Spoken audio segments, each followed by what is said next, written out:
كلية الفقه الحنفي تقدم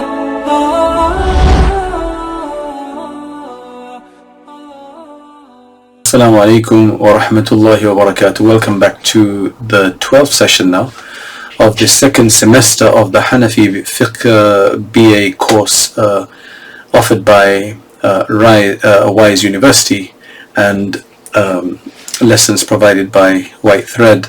So today we're going to complete the discussion on istihsan, the various different ways of doing istihsan with some examples as we were giving. And then, inshallah, we move on to another discussion regarding, inshallah, some other aspects of usul fiqh, inshallah.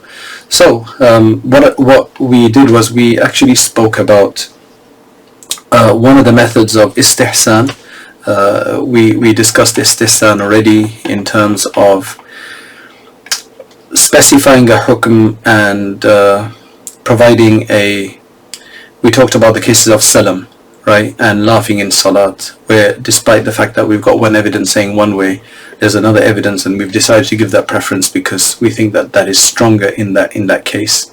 So in this case now, what we have is after a jurist has studied the revealed text, Quran and the Sunnah and the Ijma, etc., they formulated a particular principle, right, and that principle they've formulated is a procedure, is a methodology to extrapolate other rulings relating to that subject. So they call that the usulul bina, right? The principles for structuring the rulings upon that, or different masail on that. So what happens in this second type is that we dismiss that for another one. Right, so here it's a contrast between two different structures and methodologies, and we give preference to the other one because even though that's more subtle, we give preference to that one because it's better. So essentially, the aslul bina, the principle of structuring something and building something like this, means that it's the summary and the cream of the collective verses and hadiths and sahabas, athar, etc., that give us an understanding of how to apply something, how to operationalize something, and how to infer something. So what we've done here is that we've gone against that one to another one, right? That's essentially what we're doing in this case. Usually do to continue discussion, what we actually do is that once we form that asl, that is going to be regulating a number of different related masail, because we're going to look at and legislate upon that using that particular principle that we have built. So what istihsan means in this case, in English, istihsan can be translated as juristic preference, juristic discretion, or juridical discretion. So that just means that the jurist has a discretion, has used this discretion and given preference to something different than the normal apparent extrapolations in that case. That's what it usually means. So in this case, the istihsan would be, the juristic preference would be that we have abandoned a particular principle of how we legislate a group of rulings, and we go on to another one because we believe that that is more rightful and more worthy in this particular case, and that is what has appeared to the jurist. There's another way to look at it. If you look at it not from that perspective, but from the perspective of the particular case. So you've got a case that needs legislation, and you try to find principles that you could use. So you find this one set of structure of principles that could give us a hukm here, and you're about to take that, then you see another one which is a lot more subtle, and then on deeper inspection you find out that is probably more appropriate, so then you go with that one. So it's like there are two competing principles trying to legislate in something, and they're so competing that one is going to say this is prohibited and the other one saying it's permitted, right? So that's essentially what we're doing here. So I'll give you an example. something slightly different from before. This is talking about, you can say, carnivorous birds, right? Siba'u at-tayr. So this means the wild kind of birds, and not necessarily birds that you can even eat.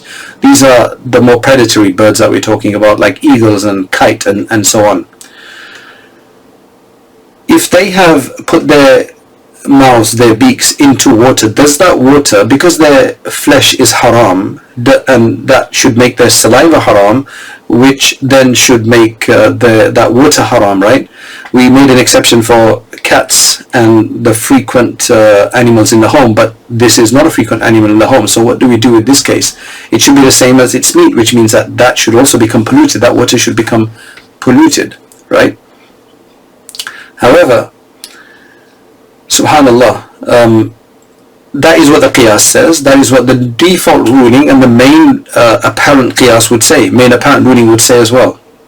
However, there's something more subtle to look at here, right? And this makes a lot of sense, to be honest, is that usually the reason why you would render the water to be impure is because some of the saliva has gone in there, has entered into there.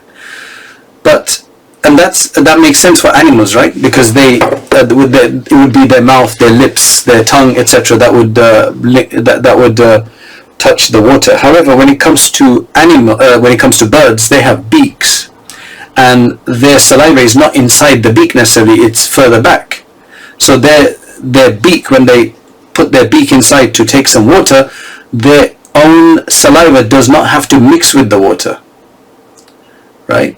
So they don't necessarily throw and spit their saliva. Their saliva doesn't get spat in, if that's a word, doesn't get into the water.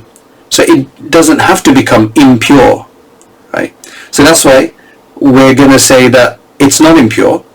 However, because of the possibility and the difference in the opinion, we're going to say it's undesirable to use it. So what's the benefit of that? The benefit is that if you didn't have any other water at all, at least this would not be completely impure water for you to use. If it was impure, you could never use it, to at least clean yourself. This is just undesirable to use, which means that if you use it, it would provide its function, which is that it will give you tahara and purity, because it's not impure, it's only undesirable to use. Amazing how the jurists have looked at this and taken both sides into consideration. All right. Now the third one, the third way that usually istihsan is used and employed is usually done by muftis, right? In fatwas. And the way they do that is that usually what you have is a specific etiquette and a specific style and a specific methodology for giving a fatwa in some cases, right? The default ruling essentially, which goes back to usul al-fiqh, that is what you would do. However, for the mufti, a mufti would look at, he or she actually would look at several different factors which could take them away from taking the default ruling. Now that is some of the factors that a mufti would take into consideration, which are usually considered to be part of the usul ifta process, the principles of giving fatwa process. They usually look at things like darura, right? Which means need, extreme need. They look at urf, which means the convention of the time, right? So there's something conventionally happening, and if you don't take that into consideration, it's going to render everybody, in some kind of major sin or something like that. It's not as simple as that usually.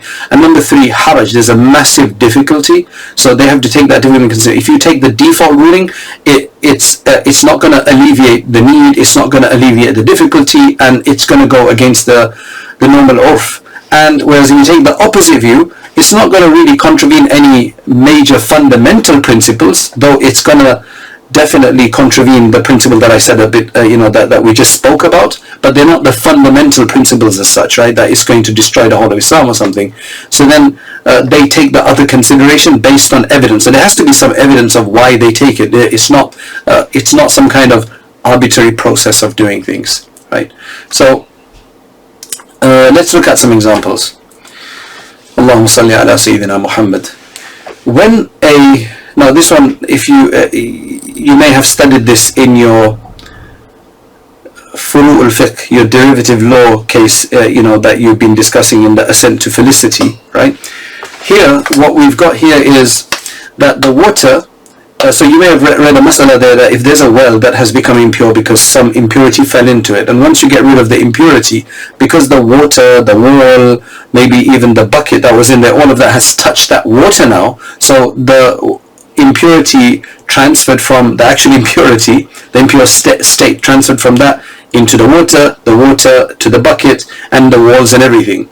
However, there's the ruling, the normal ruling there, that means that the normal ruling would be that all of that is impure. Now what happens is that the istihsan here, what they've allowed here is that if you take out a certain number of buckets as legislated by them, depending on the size of the animal, the 20 buckets, 30 buckets, 50 buckets, or 60 or whatever, and then, or either all the water. Now, if you don't, as long as the impurity is not there, as long as you don't then, as long as you've taken out the number of buckets they say now everything becomes pure. So you don't have to wash the bucket separately or the wall separately. Yes, if there are bits of impurity, physical, that same impurity on there, then that's going to pollute it, right? But if that's been removed, then after that, you can't obviously see the impurity anymore, but you know that that water is impure and it keeps coming up, so you don't know how much pollution. So they've said that as long as you take out a certain number of buckets, then after that everything becomes pure. So, and that was a durura there, that was necessity there, and that dictated that. Otherwise, how are you going to wash everything, and when exactly are you going to say it's become pure? Here they've taken so much water out, the assumption that it's all gone now. So I think that's a good example that provides us with an understanding of that. Okay, so now to conclude the case, we've given you a number of examples and the different methods that are used. Istihsan, this becomes very clear that istihsan is essentially going by the stronger evidence in that particular context and that situation, which is more appropriate for that mas'ala. And it's got nothing to do with just rationally thinking this is better or that better. There's some rational process involved for sure, but the factors that they take into consideration have to be according to the spirit of the Sharia. So yeah, clearly there is some rational, there is a preference there. It's called juristic preference itself. Istihsan is called finding something to be greater, but it's not just purely based on whim. Hey, I feel that's good. No, I feel that's good. Okay, why do you feel it's good? For X, Y, and Z reason. Look, this is what the evidence is saying. This is what the purpose of our Sharia is, to prove this, and so on. So that's why we're doing this. So that's why there are detractors from the istihsan, right? That's why I mentioned that there are detractors of istihsan who say that istihsan is wrong and it's just based on desire and so on. But there's a procedure, as I've explained, and it's not based on just a whim and person's fancy and so on. So nobody should say that, and that's why everybody agrees with this. They might call it different things, the other fuqaha might call it slightly different things, but they all agree with this kind of process, and there's no detractors, at least not from the orthodox, there's no detractors from that. So this is what the Hanafis mean by istihsan. And if the Hanafis meant anything else, like it's something based on your desires and so on, then the detractors would have had a right to criticize this. But clearly, that's not what it means, right? So by that, our discussion on qiyas has finished. And remember, istihsan is, you're not going to be able to understand istihsan without the standard qiyas, because istihsan is usually always in opposition to something, to the qiyas essentially. So you have to understand qiyas, and then istihsan is what sometimes another type of qiyas which contradicts that one. So it's the definition I gave you at the beginning of the discussion on istihsan. About qiyas and istihsan were relative definitions as to what istihsan means in relative to qiyas, and what qiyas is defined as relatively istihsan. Otherwise, I gave you the definition of qiyas, the proper qiyas, or the qiyas in general, earlier on, a few lessons back when we started that discussion.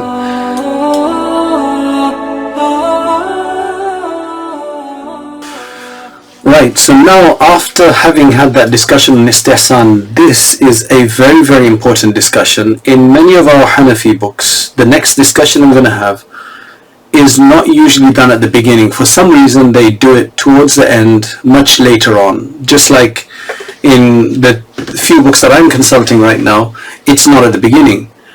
And I think it's such a discussion that I think most people who study fiqh will come across these terms and they want to know what these terms are.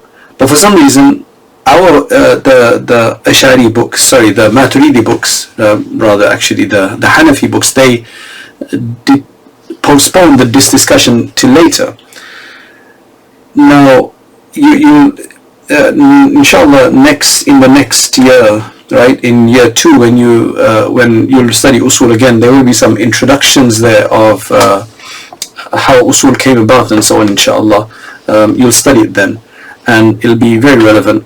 And there you will probably learn then how the other methods of the Shafi'is and Malikis and so they differ. Now usually what I've seen in many of their usul books, right, the few that I've seen, they start off with this discussion first, the one I'm going to do now. And what that is a discussion of the mashru'at, right? The mashru'at, that's a discussion of the mashru'at, the bayan al-mashru'at. Mashru', plural mashru'at, means the thing which has been legislated. So all of this discussion we've been having so far, that we're going to find the dalil, and we're going to find the evidence, we're going to find a principle that has been, formulated by the usul scholars, usuliyun, etc., and then we're going to legislate something. Now finally, when you do legislate, what do you say? So when you legislate and you say, okay, this is haram, this is fard, which are diametrically opposed to one another. This is makruh tahrimi, this is makruh tanzihi, this is wajib, this is sunnah mu'akkada, this is sunnah ghair mu'akkada, this is mustahab, this is mandub, this is mubah, and these are the terms. Or in another categorization you say this is sahih, this is batil, this is fasid. So what do these terms mean? These are finally what you're going to see next to cases as to what the ruling of these cases are. And that discussion comes here, whereas in the Ash'ari books, for some reason, rather the Ash'ari books, the Shafi, etc., they come more towards the beginning, they define those terms first. Either way, we're here now. Now, I love this discussion because it's a very important discussion, and the way I'm going to explain to you first is using an example, a model, right? Inshallah, that should really help to drive this point home as to the importance, the hierarchical importance of these typologies. They're very, very important. So let us do it this way. If I ask you a question, that what would you consider to be the absolute basic structure, meaning a structure over your head as such, what would you say are the absolute basic elements of a structure, a shelter, right? The absolute basic ones, the absolute fundamental ones, without which it could not be considered a shelter, right?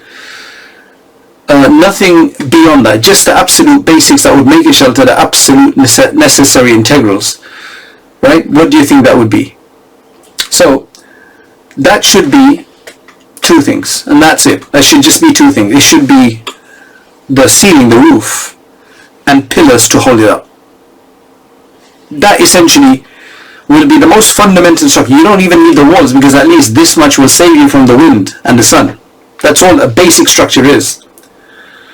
Right. However, if I like my structure to be more beneficial, more useful, all right, and then I'm going to add other things to it, because this is just an absolute basic structure, right? Okay, it's a structure. I want walls now. Now that's a second, you can say that's a second level of importance there. We're going to consider it very important, but it's still second lesson compared to the first one, because we didn't have the first one of the points of walls, right? So walls, right? Maybe, of course, you can't just have walls, you're going to have to have an entrance, right?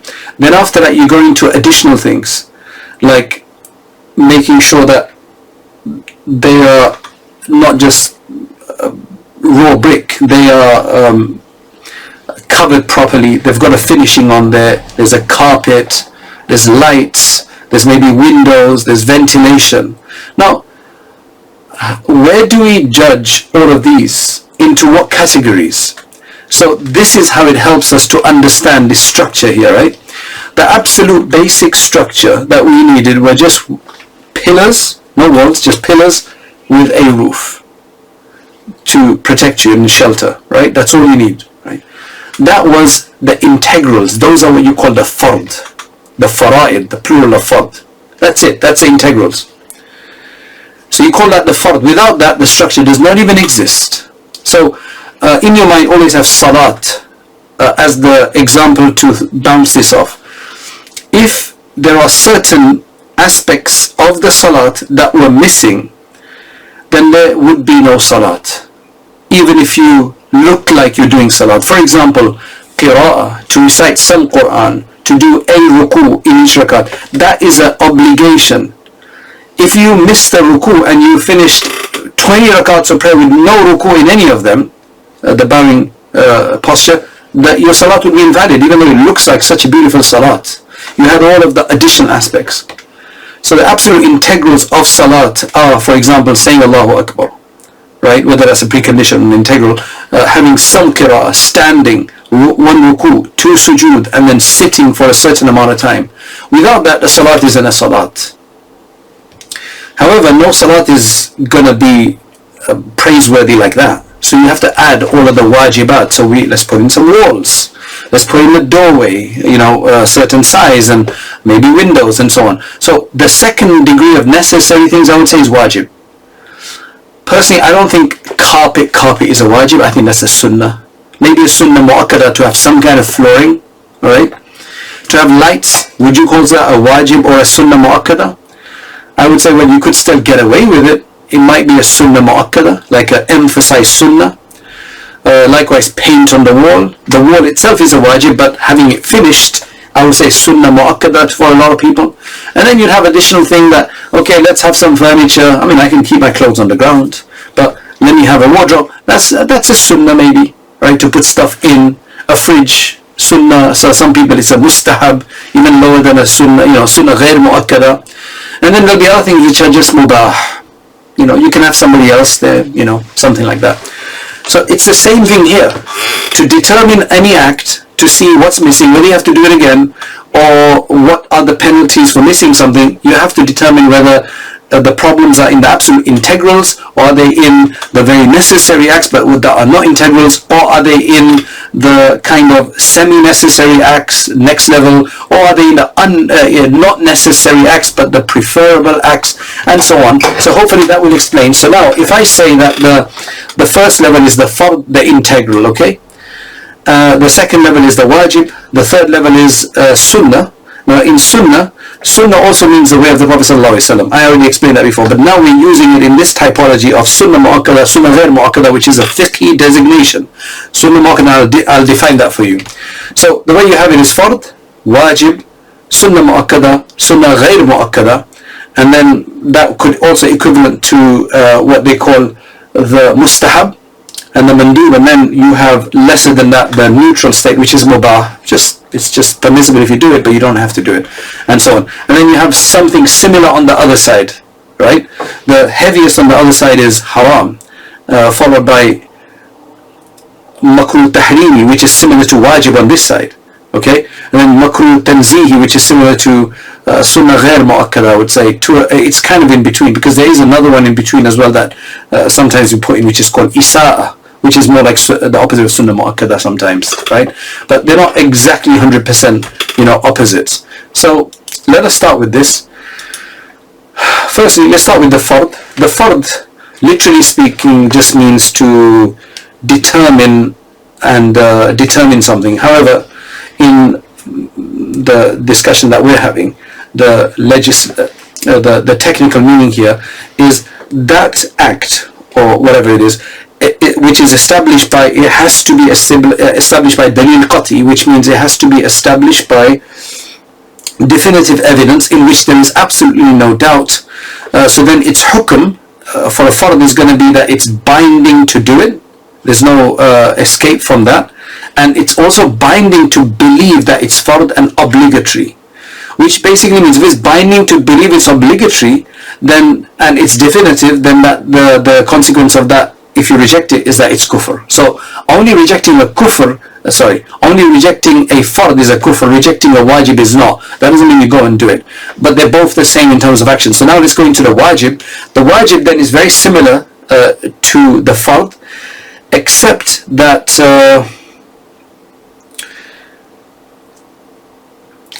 it is established through a definitive evidence. There's some level of speculation in there. So it's not to the same level as a fard. Like for example, you have a verse that could mean two things and you specify that it means this, but because that's a speculative way and it could mean the other thing, that's why you can't call somebody kafir who rejects that, because there are two equal possibilities there. You've determined one for particular reasons of preponderance, right? But that does not make it that it's absolutely impossible for the other one to be the case. So that's why it's a slightly lower case, and or it could be from sahih khabar wahids, for example, or mashhurs. Like for example, examples of that are the witr prayer. We consider that to be wajib, not fard. The Eid prayers, for example. And the hukum of this is just like fard, it's wujub amali, which means that in practice you must do it. It's obligatory to do it, and you're not allowed to abandon it at all. However, when it comes to your belief in how obligatory it's obviously of a lower category, which means that if somebody did reject it for whatever reason, they would not be considered kafir, right? Now, would they be considered to be fasiq, which means unrighteous? Well, it depends on why they're rejecting it. If they reject it based on just no reason, they have no backing, no other way of looking at it, then obviously that's pure sin because they've got no reason to that. But if they've got a academic reason to doing that where they've considered something else, from another madhab or something like that, then that is obviously not like that, right? Actually, yeah, so if they then it's not kufr. I mean, I think the discussion here is more like it's not going to be kufr, but it will be a sin to reject the wajib, because I don't think anything we call a wajib will probably be considered just like preferable or something like that, right? I think most wajibs will be taken as serious. There may be some that are lower category than that.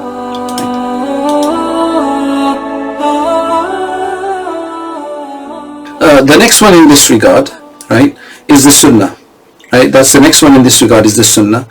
Sunnah literally means path, as we described before, and again we're taking sunnah in the fiqhi meaning here. And in that sense, it's defined as ما واظب عليه النبي صلى الله عليه وسلم أو الخلفاء الراشدين ومن بعده راشدين يعني من بعد الرسول صلى الله عليه وسلم. So it is that which has been regularly practiced by the Prophet صلى الله عليه وسلم, was regular on it, or the Sahaba were regular on it afterwards. That is a sunnah, right? The ruling of a sunnah there is that a person should practice this.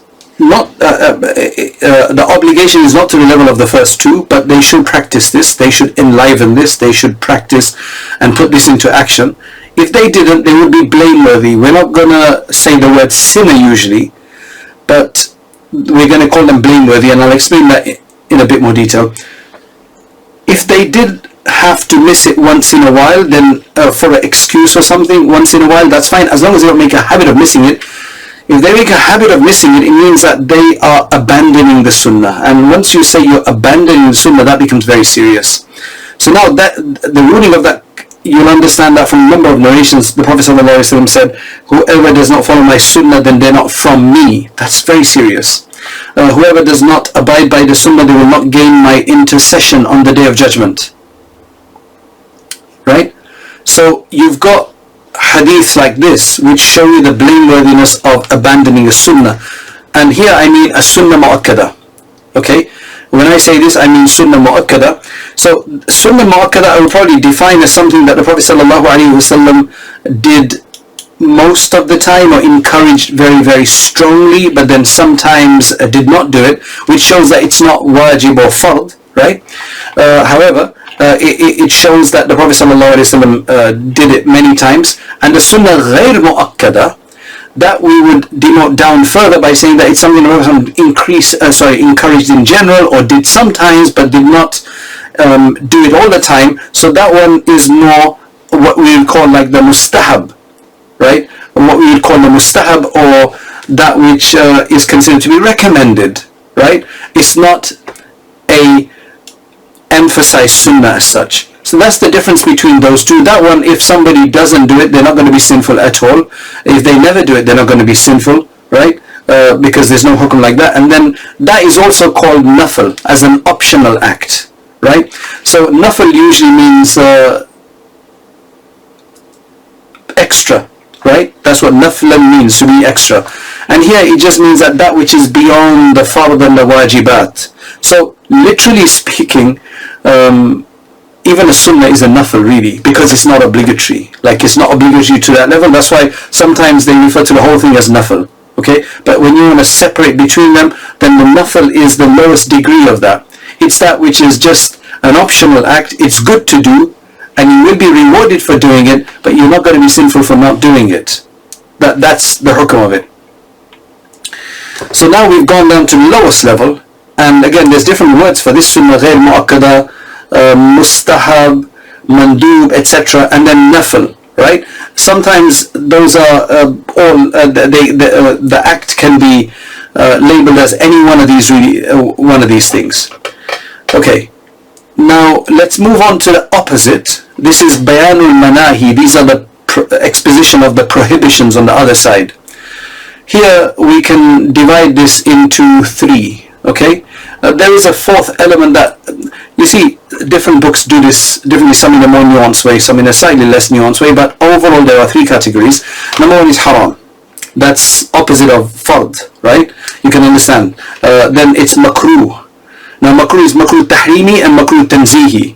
Okay, makruh tahrimi is like the opposite of wajib, with similar criteria for the evidence and so on. Okay, and then you have makruh tanzihi. Some say that in between the two there is a concept called isa'a, to do bad, which I would probably say similar to, opposite to sunnah mu'akkada, and makruh tanzihi is the opposite of sunnah ghair mu'akkada or mandub or mustahab and so on. And then some people also say you have khilaful awla, which means a suboptimal.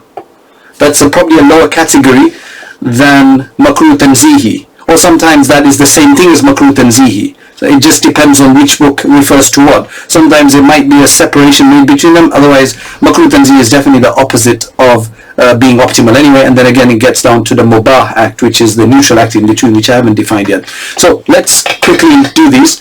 The haram act is the opposite of halal, as I said, and that is the one in which there is a definitive evidence demanding that you abandon something, that something is unlawful, and there's no doubt in the evidence because it's definitive, right? So that means, for example, fornication, or stealing, and the like of that. The hukm there is that, of course, you have to abstain. It demands that you abstain. It's necessary to abstain from doing it. And the other thing is that you must hold in your heart as an aqidah, as another belief, that this is haram. If somebody doesn't, and they think it's not haram, then they would be called kafir in this case, because to reject a fard, to reject a haram which has been defined by definitive evidence is kufr. That's why one has to be very, very careful. Now, people, regular people and others, they sometimes just call everything haram. Anything that is considered to be defective, they say haram ya akhi, haram. You have to be very careful, right? I don't like to call things haram, right, unless everybody knows that we're exaggerating in that point, right? Because haram is a very special fiqhi designation. So there's haram, because if you deny a haram, right, if you call something lesser haram and somebody denies it, it should be kufr. But it's not, because that's not a haram to start with, right? So anything that is haram and established like that, then it would be kufr to deny it. Okay. Now, obviously, if somebody observes it and abandons it and doesn't do it, then they obviously get a huge amount of reward, because you get the most reward for abandoning a haram, right? And if somebody did it without rejecting it, but still committed it, but they understand it's wrong, then of course, then that's punishable, and that is sinful to do that. Right. The next level then is makruh. Makruh literally means undesirable and detestable, reprehensible. So then you've got two levels of this. You've got karahatu tahrim, undesirable to the level of being made unlawful. It's not fully unlawful, meaning it's not fully at that level of unlawfulness, it is still unlawful. Don't get mixed up with the words, hey, it's only makruh, I can do it. No, in terms of action, in terms of inaction, they're both the same, that you don't do it, right? It's just that because it's established through a slightly speculative evidence and not definitive as the first one, that's why we have not been able to call the aspect haram. So this is, for example, the unlawfulness, or you can say the impermissibility of every fanged beast. Now, because the evidence is slightly lower level than what you would need for complete haram, we're going to call it makruh tahrimi, but you still can't eat it, right? You still have to avoid it. Or any clawed birds, for example, and likewise. So you have to abstain from it, and you have to have the dominant opinion, right? That this is haram. And if somebody does reject this without any good interpretation, right? Then that's going to be considered to be not kufr, but it's going to be considered to be deviance. And of course, anybody who doesn't practice, who does this, right, without believing that it is, knowing that they're sinning basically, then they would be sinful, just like with the fard. So they both have to be avoided. Then you've got makruh tanzihi, right? Makruh tanzihi is the one where there was a strong evidence to show it's something like that. Something like that is wrong, impermissible, and haram maybe. But there's an additional reason to exempt this and not give it that same extreme ruling, either due to umum al-balwa, right, a common preoccupation with it, or common problems with it, or something like that, like the su'r al-hirra, like, you know, the leftover water of cats, as we discussed. That one is makruh tanzihi as opposed to makruh tahrimi, okay, because of these additional consideration. Or the other way is that it was something that should have been valid, permissible, but there's a consideration that has been given, an external consideration that if we allow it, it's going to cause a lot of problems, so then it's pushed up to makruh tanzihi. So it could either be coming down from absolute prohibition, or it could be coming up from permission. Okay, so what is the hukm of that? The hukm of that is that if you abandon it for the right reason, you get reward for it. Yeah, you get some reward for it. If somebody did do it, then it's blameworthy. Do you get sin or not? There's a whole discussion there of when, but if you carry on doing something like that, then that's seen as sinful in many cases. But it's definitely blameworthy, right? It's definitely blameworthy. And as I said, there's some people who put another category in between called isa, which matches the sunnah mu'akkada. So it's worse than this category, but not as bad as makruh tahrimi. Okay, so that's what it is. And this one is also sometimes referred to as what we call the suboptimal, khilaf al-awla as well, right? Although some would say that that would be probably lower than that. You'd have to look at the issue in which they said it and then see which way it goes.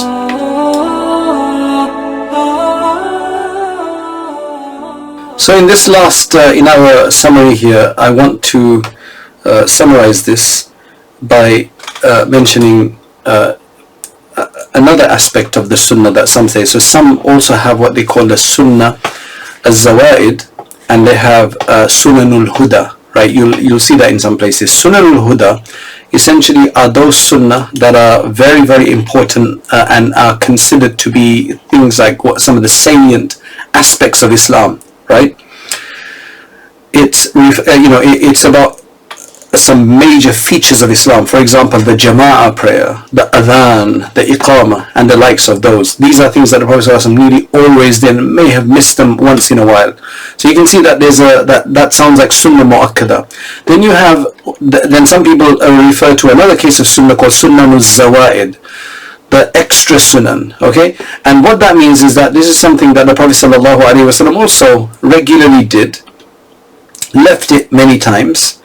But the thing is that a lot of these things are something that the Prophet ﷺ did incidentally or as part of his daily routine and not necessarily as sharia as such, right? For example, the Prophet ﷺ, what he wore, right? The way he stood, the way he sat, the way he ate, what he ate, eating with the right hand, putting the right foot first, doing things with the right side first, all of these kind of things. Well, obviously the hukm of that is that you'd be hugely rewarded if you did them, but of course they're not wajib to do, right? They're not obligatory to do, right? In some cases, some of them are considered blameworthy, like for example, eating with the right hand. If you do the opposite of that, I call them the shaitan, right? But that's going to be blameworthy to do that. So you can see the parallel with that in Sunnah ghair mu'akkada, right? So they are preferable, but not necessary. And then the last thing I want to end with today are two more fundamental designations, right? There's some other designations. These are the fundamental designations that even go beyond that. And that is the concept of, as I said, sahih and non-sahih. Okay, so what is sahih? So sahih means valid. If something fulfills the criteria, if something like a prayer fulfills the criteria that all the obligations were met, the absolute basics, the structure is formed, but then you had some other issues in there. So because it might have a window missing, it might have a light missing, it might have some lesser level object missing, at least it's still a structure. So we're going to say it's sahih, it's valid, but it might be makruh, right? It might be undesirable, reprehensible, it doesn't look good. Okay? For example, let's say somebody needed to pray, he stole somebody's prayer mat or found somebody else's property, went in there and just did 2 rakats, even though he knows that the person wouldn't approve. Will the salat be valid? Is the salat permissible? So we're going to say that the salat is not permissible there because, I mean, we could say it that way, because it means you're entering somebody else's property and using it without their permission and they don't like it. If they don't mind, that's different. So it's not permissible. However, your salat, because it fulfills all the integrals, your salat will be valid. This is a major distinction between our madhab and some other madhabs, where they will just lump everything together and say, no, even a salat is invalid. Very important. If somebody did wudu with stolen water, that's impermissible for him to have done that. But he's done it, the wudu will be done, because the integrals of the wudu have been fulfilled. So once the integrals are fulfilled of something, you call that sahih. Though it could be makruh, it could be undesirable, reprehensible, and so on. Now, if something, then you have to be careful. You look out for 2 other words. That word is, you look out for the word completely batil, which would be the opposite of sahih. So if an act is completely batil, which means that it doesn't, the integrals are not found in there, so his salat is batil, meaning the salat wouldn't even done. He can't just do a prostration of forgetfulness and say that it's done. His salat wasn't just makruh, it was actually batil. He'll have to do it again. So the opposite of sahih is ghair sahih, non-sahih, or batil. But there's another word which is fasid. Fasid means that while the integrals are there, but it's missing some of the other adjoining factors. So we're going to let it pass if they carried on. So some trades, for example, they're not batil because the integrals are there, but they're reprehensible. They should be broken and recanted and done again properly. But if they didn't and they carried on, the ownership will transfer because it is sahih, right? Which means it's valid, but it is not recommended, it's undesirable, and it is fasid. Okay. Now to add, so sahih means absolutely valid because the integrals are there, and batil usually means not valid at all because the integrals are missing, and fasid usually means it's vitiated or corrupted because there's a lesser element missing rather than the integrals missing. However, you can't always go by that because in some cases they use the word fasid for batil and batil for fasid, so you have to be careful about this. Also sometimes they say that they use the word sahih a bit loosely as well, but strictly speaking that's essentially what it means, and different authors will explain them slightly differently, but ultimately that is, when you get into the fiqh, that is what it's going to mean. Jazakallah khair.